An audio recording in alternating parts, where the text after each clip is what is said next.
Calicut university union കലോത്സവത്തിൽ വയനാട്ടിലും സംഘർഷമുണ്ടായി. വയനാട് പുൽപ്പള്ളി പഴശ്ശിരാജ കോളേജിൽ എപ്സോൺ കലോത്സവത്തിനിടെയാണ് സംഘർഷമുണ്ടായത്. SFI പ്രവർത്തകരാണ് മർദ്ദിച്ചത് എന്ന ആരോപണം. കോഴിക്കോട്, തൃശൂർ ജില്ലകളിലും സംഘർഷമുണ്ടായിരുന്നു.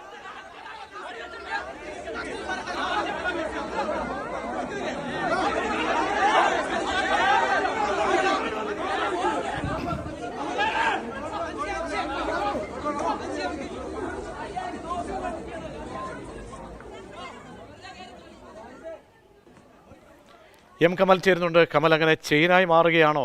കോഴിക്കോടും തൃശ്ശൂരിനും പിന്നാലെ വയനാട്ടിലെയും സംഘർഷത്തിന് പിന്നിൽ എന്താണ്?